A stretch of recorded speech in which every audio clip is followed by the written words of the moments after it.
Well, good morning, everybody, and welcome to December Cyber Mentoring. Today, we're going to talk about sharps, IVs, and safety. We're going to start with Doctors Hospital at Renaissance, and they're going to talk to us about practical applications, and then we're going to move on to RGV College, and they're going to give us some more information. Just to let you know, the session is being recorded, and the link will be available afterwards. And I want to welcome you, students. We're so happy to have you here, and thank you for your patience. I know we're running a little late, but we'll get started. Oh, I'm sorry, I should introduce Ms. Loyola. This is Almira Loyola. She is the Project HEAL nurse at Doctors Hospital at Renaissance. Good morning, guys. Sorry. As she mentioned, I am the Project HEAL nurse here at DHR. I've probably met a couple of you that have come to the workshops. So today's topic is going to be sharps and safety. So we're going to go over a PowerPoint first, and then we're going to show you some of the skills that we've been working on here.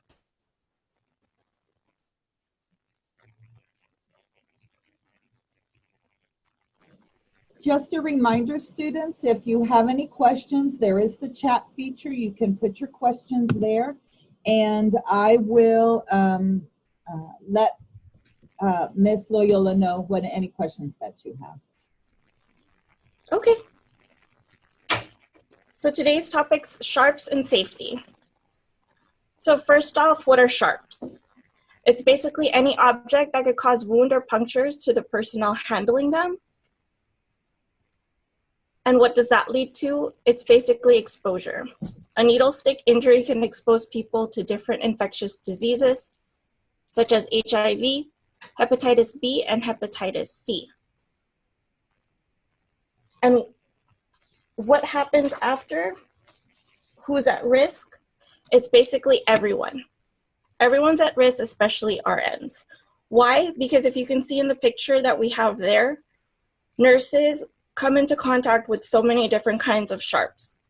We have so many supplies and different equipment that we use, and RNs are very prone to getting needle stick injuries. Also between that are the trainees and those who are experienced. Those trainees because of their lack of experience, and those who are experienced because they run a fast-paced routine thinking that, oh, I'm already used to it, and that can lead them to have needle sticks. So what's key is safety. What we want is to prevent injuries from actually happening. So how does that work? We need to know how to use equipment and how to use certain safety mechanisms.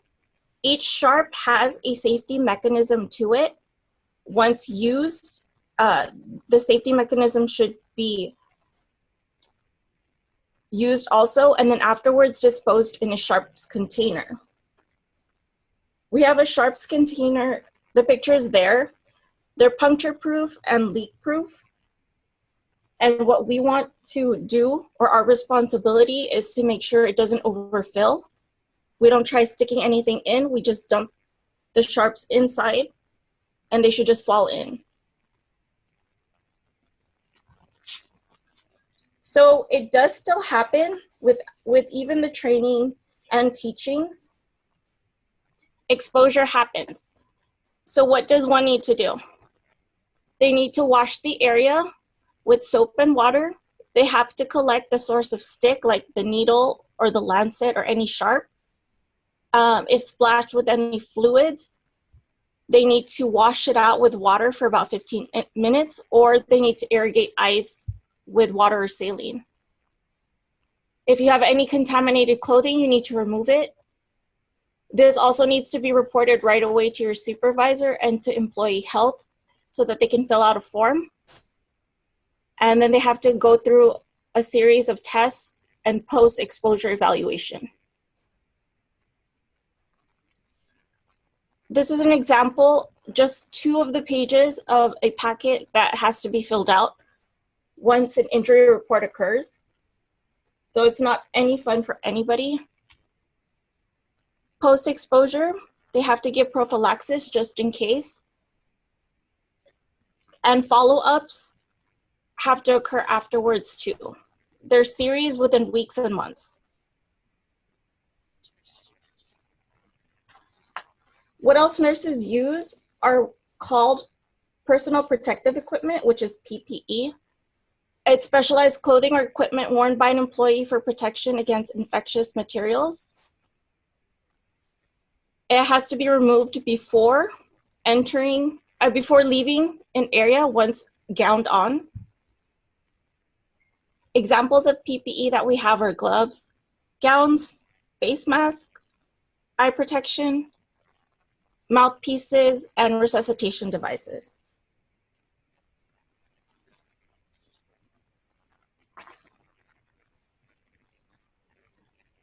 So during the workshops, we talk about different routes of administration. We have the IV, which is most commonly used, intramuscular, intradermal, subcutaneous, and we have something called a central line. We use Charlie for different scenarios, but we also have skill mannequins that we use here to teach skills to the students. So if you give me a second.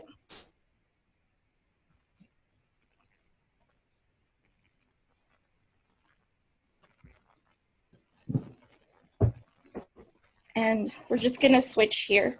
Oh, but first actually let me show you.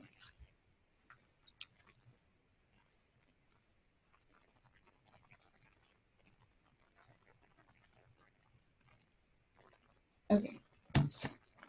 So these are one of the skills mannequins that we use. It's the hand. It's basically an IV hand. First step in inserting an IV, we have to inform the patient, let them know what we're gonna do and what we're gonna use. You have to familiarize yourself with the different equipment in different hospitals because they're similar, but they vary. So second step, you have to gather your equipment. Make sure you have your sharps container because you need to be able to dispose all your sharps. You're gonna get an IV starter kit, an extension set, flushes, your IV, some tape and gauze if you need it. So there's different types of IVs. Each one's color-coded so that you know the number. The smaller the number, the bigger the gauge. So 20, 22, and 24. 24 is the yellow, 22 is the blue, and 20 is the pink. Most commonly used is the 20. So you have the patient, you inform the patient. Third step is actually setting everything up. Once you open the starter kit, you have either an alcohol swab or cleaner, tape, tegaderm, gauze, and a tourniquet. First thing I do is place the tourniquet on the patient. Why? Because I want their veins to pop out, and it gives it time to do so. So when you're placing the tourniquet, you want it tight, but not super tight, where you're cutting off complete circulation. And it's placed like this so that it's a quick release. I'm just gonna put it back.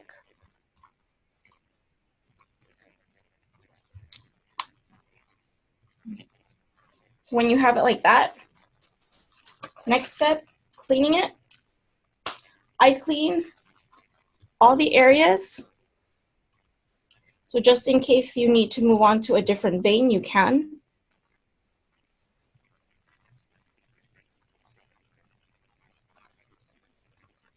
Once that's cleaning and is drying up,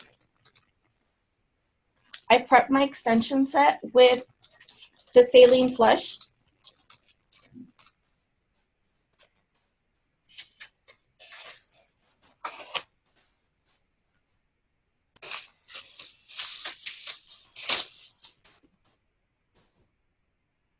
This the students had a lot of trouble with. It's basically push in and screw. And what you want to do is flush the line because you don't want to leave any air in there and that you're pushing it into the patient. So once you flush it in, you'll see little drops come out, and you can set that aside.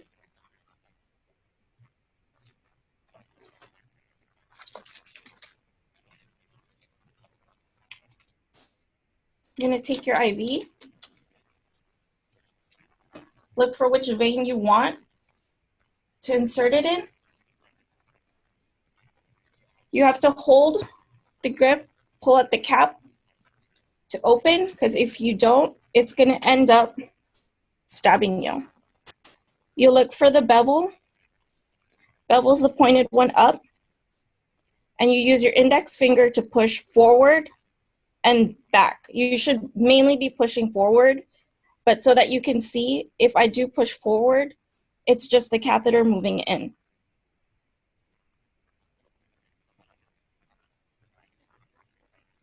So if I'm looking for a vein, I usually like to look for the biggest one. You feel it, you'll feel that it's bouncy and lifted. So when you're gonna stick a patient, it's best to hold on to them, especially when it's in the hands, because what people tend to do is jerk once they feel the poke. So if you have a grip on them, then it's less tendency for them to move, because if they move, what can happen is you can either stick them incorrectly or you're gonna stick yourself. So if you hold on to the patient, you get your needle and you make sure you're not poking at a 90 degree or a 45 degree. You're gonna go as low as 10. Depending on the patient, sometimes you're gonna go as high as 15 degrees. So once you poke the patient, you place it in. What you'll usually see is return here in the chamber. Return meaning blood's gonna backflow here. Once you see the backflow, you're gonna just push the catheter in, and you're gonna hear a snap. When you hear the snap, you know the safety mechanism's on. You can pull back, you can see that the needle is completely locked in. Place it in the sharps, the first thing I always do. You're gonna grab your extension set, and once you grab your extension set, you're gonna place it on the catheter. Always remove the tourniquet first, because if you push in saline while it's still tied, what can end up happening is you're blowing the vein. So you usually push in, make sure it's flushing, aspirate to check for blood, and if no bulging's occurring and everything's okay, you secure your IV with either tape or the tegaderm that's with it. And what we always teach the nurses is you always have to date and time things, because once you know when something is inserted, you'll need to know when something's changed. And usually that's why they have this little sticker here.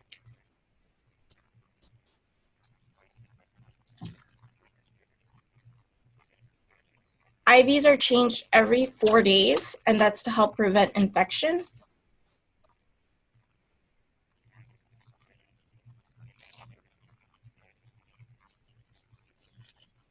And they also have other lines like central lines that I discussed with the students as well. Sorry. Move back.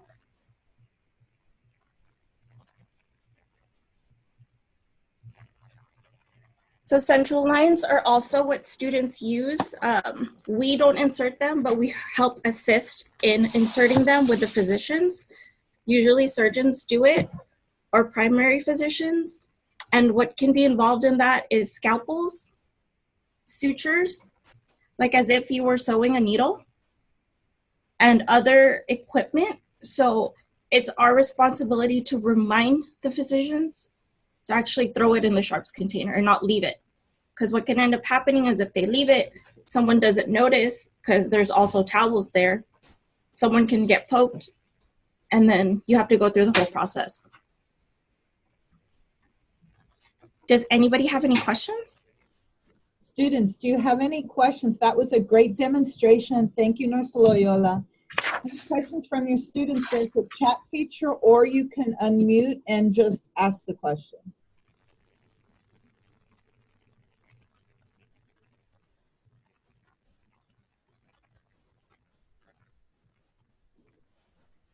I don't see anyone typing and no one's coming to the camera. What else did you have to share with us? To show you, if you can just give me a second to grab it, we have, so that they can see there's different safety mechanisms.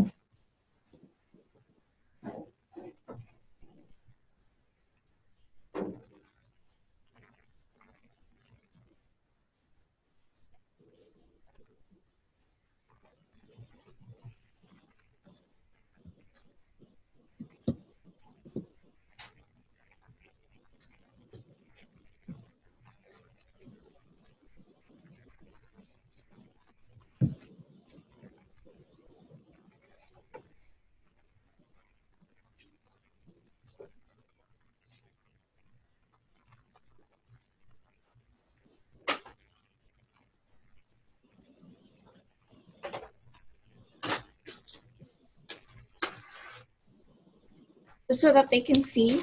This is also the 18 gauge. This is one of our bigger ones. That one's a green. We also have. We do have a question. Okay. What would happen if you stick the needle wrong? Into the patient, they mean? Yes. What Mia Saldana asked the question. I think that's what she means. So if you stick the patient incorrectly, you will know right away, because it's a certain feel to it and it comes with practice. And if you can feel that it's incorrect, you'll see it, because usually patients tend to bruise right away also. The best thing to do is just remove it. And what would end up happening is that you would have to just try and another area or another vein. Thank you. So as we were showing, like with the IV, so that they can see the actual safety mechanism to it. I don't know if they were able to. Once the catheter gets advanced, what can happen is you just have the needle and it's sticking out. Maybe pull it back a little. Oh, I see. Okay. So if you don't advance the safety mechanism along with pushing the catheter, this is what can end up happening, and it's very long and you'll end up sticking yourself. So you have to hear that click, make sure that it's safe. Another one that we use is, like for insulin and TB, is subcutaneous syringes. So they can look something like this. They're small, but when you see it, it's also pointed. So it has a white bevel here. Once you're done, you should be pushing it up, and that locks the needle in, and then it goes into the sharps container. So every sharps mechanism that you use, it has a safety mechanism that goes along with it, and you need to know how to use it. If you don't know how to use something, it's best to ask so that you can learn. Do you have any other questions?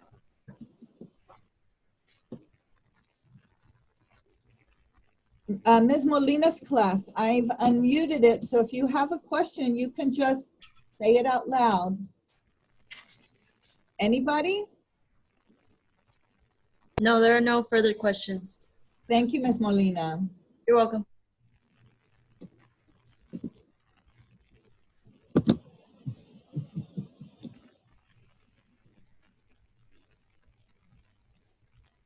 I think that's all the questions that we have.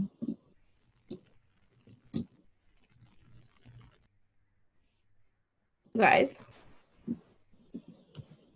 Okay.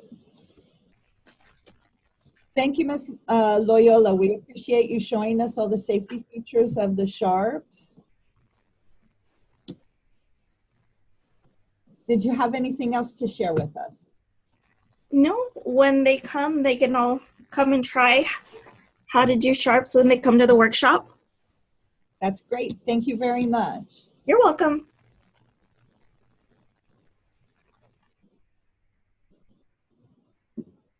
So now we're going to move on. We have RGV College joining us. I don't see, there they are. We're here. And how are you? We're doing great. Good morning. Good morning. I'm so happy to have you join us.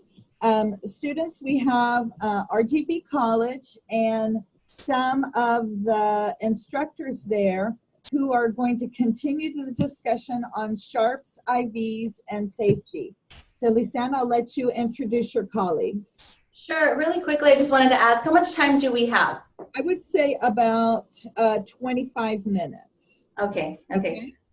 All right. Good morning, guys. I'm Lisanne with Rio Grande Valley College, and we're going to be focusing today. We've got different programs in the medical field, so we're going to be focusing today on the medical assistant and also the phlebotomy technician program. So I'm going to go ahead and hand it off to my instructors over here. So go ahead and introduce yourselves. Hello, I'm Mr. Estrada. I am one of the MA instructors. I also teach pharmacy and phlebotomy. I'm Mr. Leo Mejia. I teach the building coding, medical assistant, and I think it's about that. Hi, my name is Jorge Acosta Campos. I'm an instructor also here, and I teach for the medical assistant program. Welcome, gentlemen. Here at RGV College, we do have several programs that are available for our students. Like in the Allied Health Department, we have the medical assistant program, which is mostly for students that want to become medical assistants. When you do become a medical assistant, you work in not only the back where you give injections, you do phlebotomy, you take vital signs, but we teach you how to do front office, where we help you work with insurances, you do front office skills. We also have other programs that do medical billing and coding, right? That we teach you how to do ICD-10 books, how to read HCPCS codes.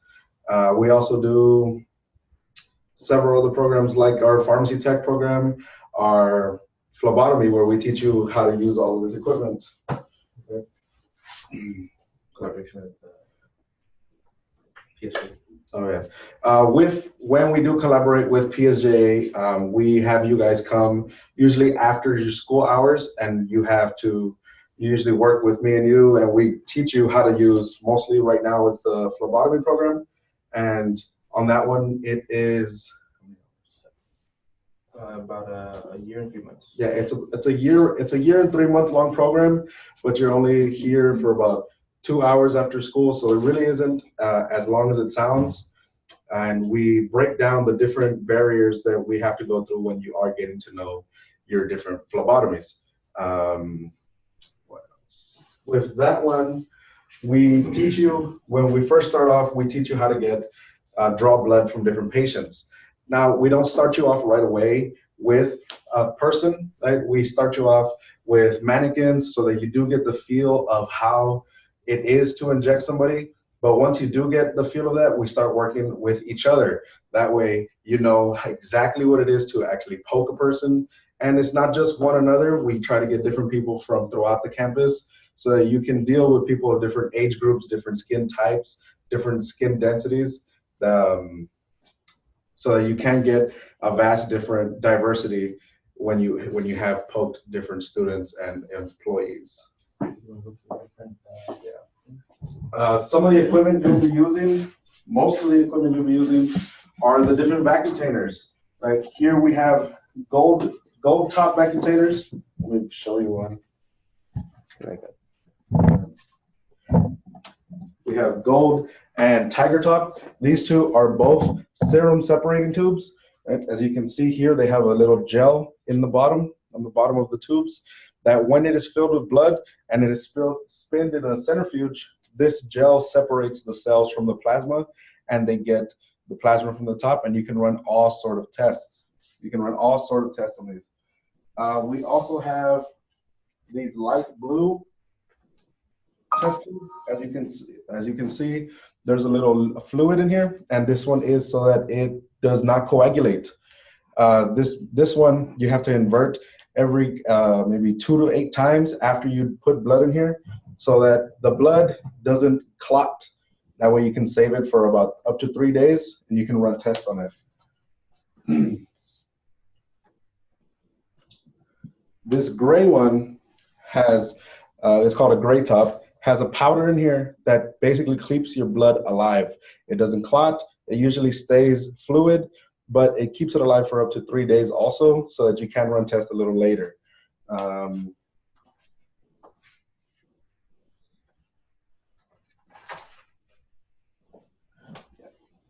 And this lavender top, it's very similar to the gray one, except instead of a powder, it's a small little fluid in here. All right, we teach you how to work with several of these, actually all of them, because you need to know the order of draw. You need to know which tubes to get first, because as I mentioned earlier, these have fluids and additives that if you mix them up, the one that keeps it alive will prevent it from clotting, and the one that prevents it from clotting will prevent it from staying alive. So you need to know how they go. Right? We will go into detail a little more once you become a student here. Right? There is an order of draw, and it starts off with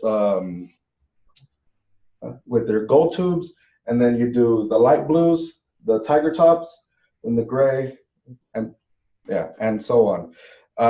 Right now, I'm going to get one of our students, Mr. Acosta, and You want to go over the different techniques and the supplies? yeah, of course. And I'm going to get Mr. Acosta to show you how a venipuncture works, but we're going to show you the different instruments that we use. I want to interrupt just a moment. We have a new group of students in Miss Molina's class, I believe. Good morning, students. Just to let you know, hi guys. Just to let you know that if you have any questions, there's a chat feature on Zoom. Just type in your questions or unmute and ask the question.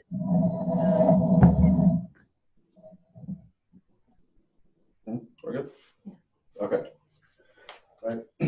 When performing venipuncture, obviously you want to make sure that things are clean, right? So we have the isomeryl alcohol, right, 70% that you use to clean the area, because your skin is your first line of defense, and as you are poking people, you're basically breaking through that first line of defense. So you want to keep it as clean as possible. Since our needles are sterile, you kind of want the area that you're poking to be sterile also.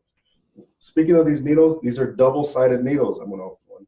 As you can see, one side is the needle, the other side is also a needle, but it is protected with a rubber sheath. I'm going to pull it back so you can see that there is a needle there, right? So when we are working with these, be careful. Do not assume that this is bendy, right? The reason that it has two sides is that the rubber part, when we attach it to the vacuum holder, we attach it like this. The rubber part is to pierce this rubber stopper on these test tubes, right? You attach them, you poke through, and then once you pull it out, the rubber sheath over the needle covers it back up so that it is not exposed to the air and no blood leaks out onto the vacuum holder, okay? And just like with all needles, you want to throw in a sharps container to make sure nothing gets pierced, nothing happens. Right? We also have gauze. We have the tourniquet. The tourniquet is to basically make the veins bulge so that it makes it easier for you to feel and see the veins when you are going to do a venipuncture. Right? Obviously, we have gloves because safety first. And we have these two different types of venipuncture tools, right? We have the syringe method and we have the butterfly method. You don't normally use these unless you have smaller, more fragile veins, or in the case of the butterfly, if you're going to get from the arm, as we saw with the other presenter earlier. Right? These are usually more for pediatric or geriatric patients, which are young children or older adults. Okay, that's mostly all the materials we use for a venipuncture. Now I'm going to have Mr. Acosta right here and show you how it is done. I'm going to walk you through it. Mr. Acosta, thank you for volunteering. No problem. Or being voluntold. Yeah, of course, we want to make sure that your hands and you yourself are as clean as possible. So we're having Mr. Acosta here perform hand asepsis, right, which is hand washing. right? And that way, even though he is going to wear gloves, in case they tear or any reason, you don't want his hands to contaminate the patient. Okay. Thank you. I want to tell the students, if anybody asks a question, we have an RGV College 10-year anniversary t-shirt for you. I have 5 or 6 of them here. So if you have any questions, put them in the chat feature and I'll make sure that you get your t-shirt.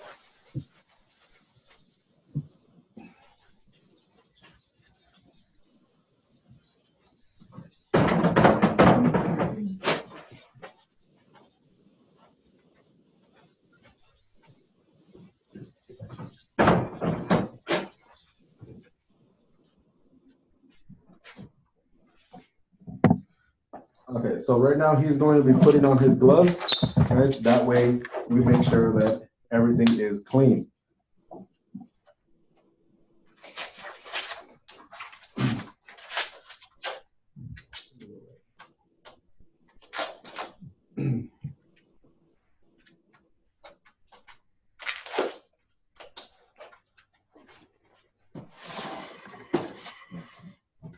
You always want to keep a sharps container nearby because it's best when it is more conveniently placed as close as possible, because you don't want to be walking around the whole room with a needle in your hand.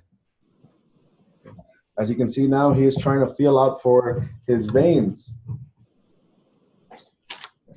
Once you get a feel, he takes the tourniquet off, because you don't want to leave the tourniquet on for too long, only because it starts creating a pooling of blood.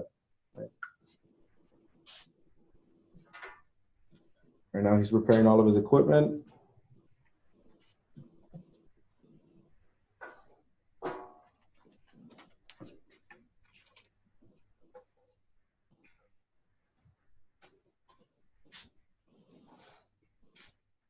Right, once you put the tourniquet on, he goes ahead and cleans the area. Once you clean the area, you do not want to touch it. You don't want to have the patient touch it, because then it gets reinfected, and that's not what you want. Right? The way that Mr. Acosta is doing it, if you see here, he is preparing the tube and the needle together, but it hasn't pierced through yet. Okay, that happens once he is inside the vein. He's going to go ahead and begin. See, he went through. He used the wings on the side of the vacuum holder to push down without having to push the needle further into Mr. Mejia's arms. Yeah, go ahead and get 2 tubes. Right. Then using the wings, right, after you get the sufficient amount of blood inside the vacuum container, right, he is going to push against the vacuum container holder. That way the needle doesn't come out and it is still putting force. Right? And now he is switching needles, which is going to be a big part of what you do when you become a phlebotomy tech, right? It's not just 1 tube that you get. It might not be just 2. I've seen up to 8, 10, sometimes 12 that I've heard of. Right? Now he has removed the tourniquet since he no longer needs all the pressure. He removes the vacuum container and the needle is gone. Remember, safety first. So you cap the needle once you are done. The needle goes in the sharps container without having to take it apart. Then you just apply pressure to the wound. Okay.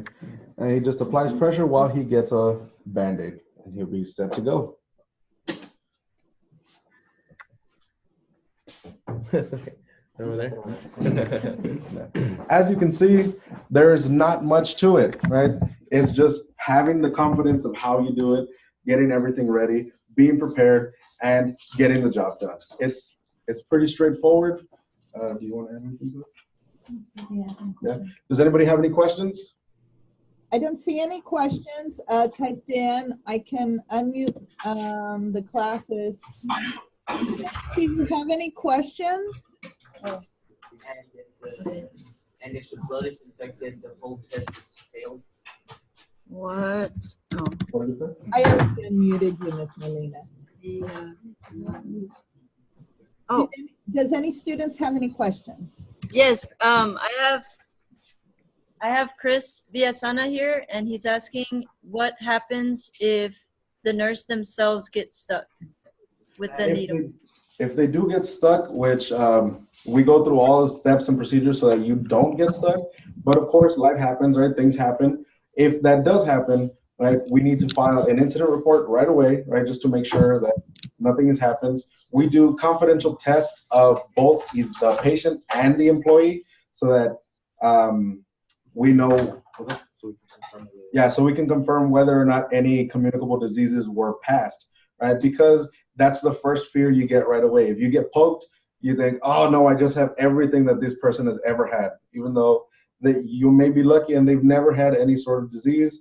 But we do run tests and they get checked, I think, immediately and then up to 6 months later, right? Just to make sure that nothing did pop up.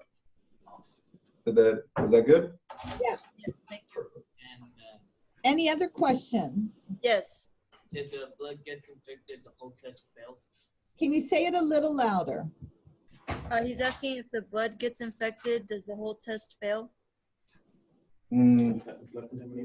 Yes, of course, because you want to get the as pure, like direct from the source blood as you can, right? So if, for example, you pulled the needle out and you aspirated air into the vacutainer, it's contaminated, right? So you want to get a new sample to make sure that the one that you do have is as clean as you can, because most of the times they run tests and you can get false positives from any contamination.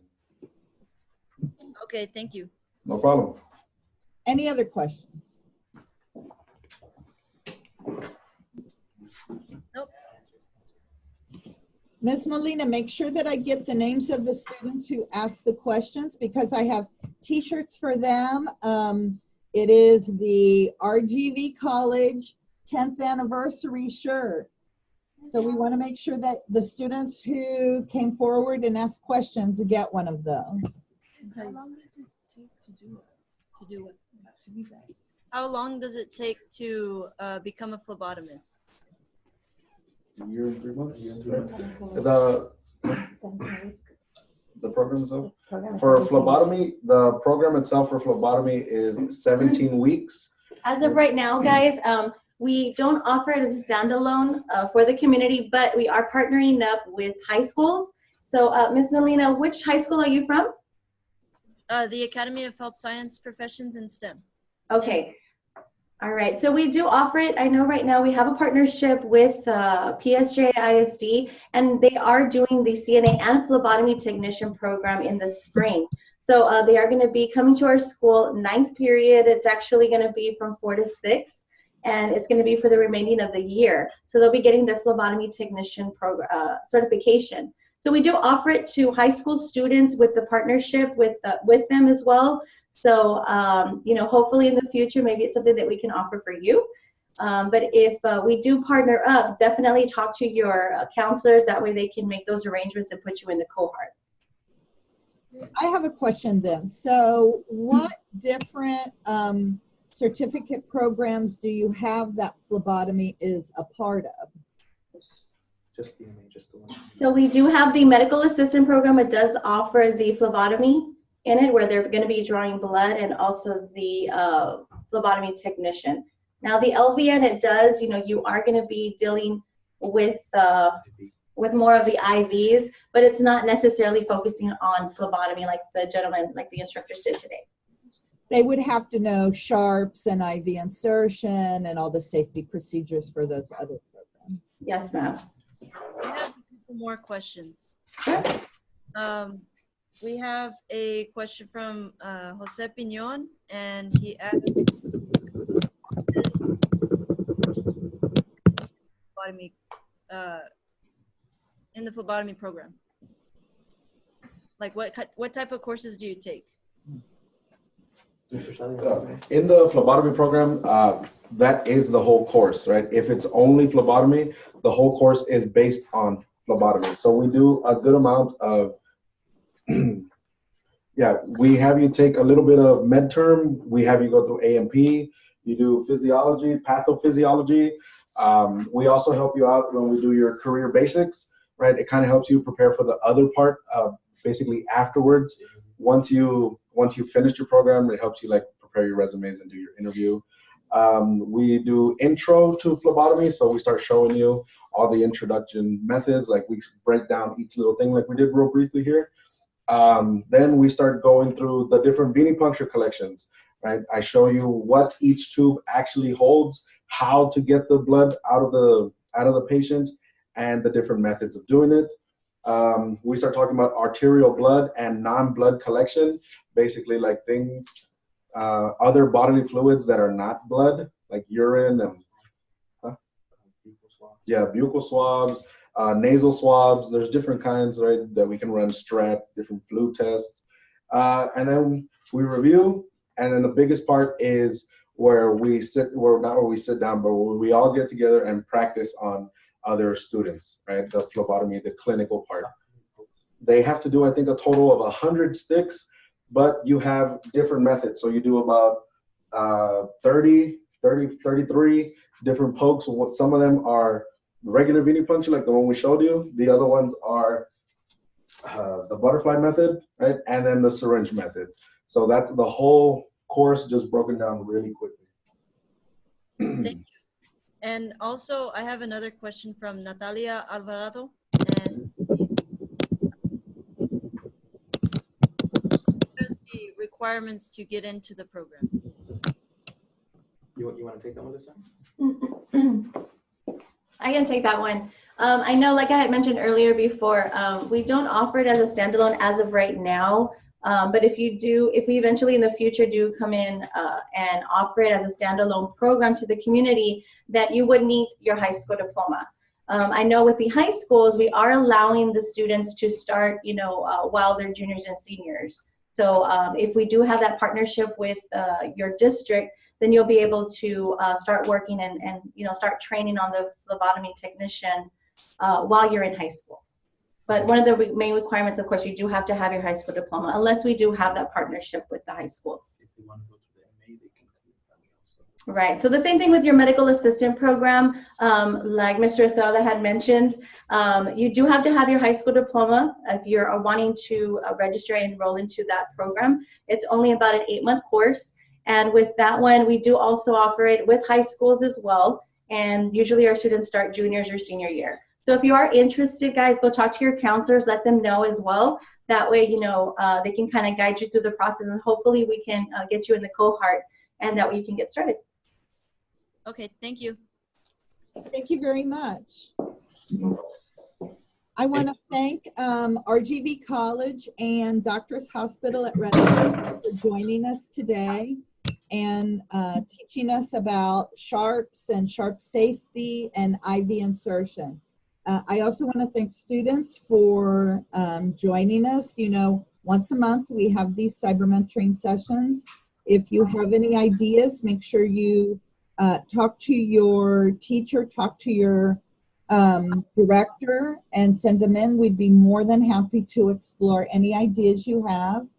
I want everybody to have a very happy holidays, Merry Christmas, and we'll see you in January. Thank you. Goodbye. Thank you. Thank you. Bye.